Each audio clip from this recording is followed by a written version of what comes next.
网络有咧传讲，这个生班的鸡卵都袂当食咯，因为细菌埋菌已经透过气孔装入去鸡卵内底，鸡卵已经被感染，食的会落下，甚至佫有人讲，这个低米卵爆开，若是铺青色的，就表示已经产生有毒的物质，嘛袂当食咯。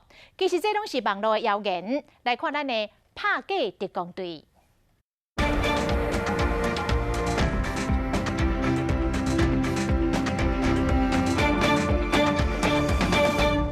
茶叶蛋真入味，闻起来真香。要么掰开这个茶叶蛋，这个卵仁有流出乌乌的汁。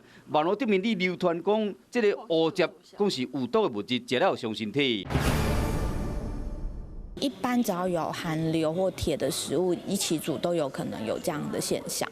就算是水煮蛋或茶叶蛋，它其实煮久了，里面蛋白里面的硫离子跟蛋黄里面的铁离子都有可能是做结合。那其实这个成分对人体是没有害的。 原来蛋白内面有自然物质硫化氢，伫80度以上的高温加热超过15分钟，就会产生硫化铁，这是自然现象，袂影响卵的营养价值甲咱的健康。说到蛋，网络上还有流传，如果鸡蛋的外壳已经出现了斑点，就代表它已经受到感染，甚至还有人做了影片要大家注意。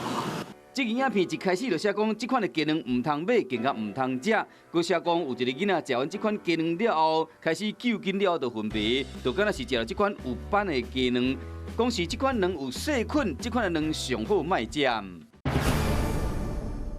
基本上，它大部分都是因为环境或者是营养因素那环境因素的话，最可能就是鸡受到紧迫、惊吓，所以它在那个蛋壳形成的过程时间很长，大概有20个小时。它在这20个小时之间，只要它形成蛋壳的过程有一些不顺利，有受到干扰，它就会有譬如说颗粒状啦，或者是有斑点啦。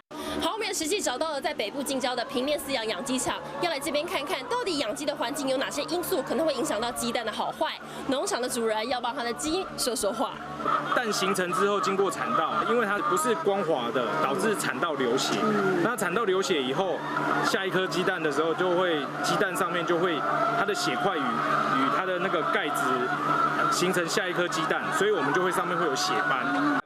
其实鸡卵买回去时唔免洗，若是唔是款洗选卵嘛唔免冰。关键时啊，尽量伫15天来食完，热天上好伫10天来食完。毕竟鸡卵放愈久会愈无青。是讲若要鸡卵的时，千万唔通对外观有误解。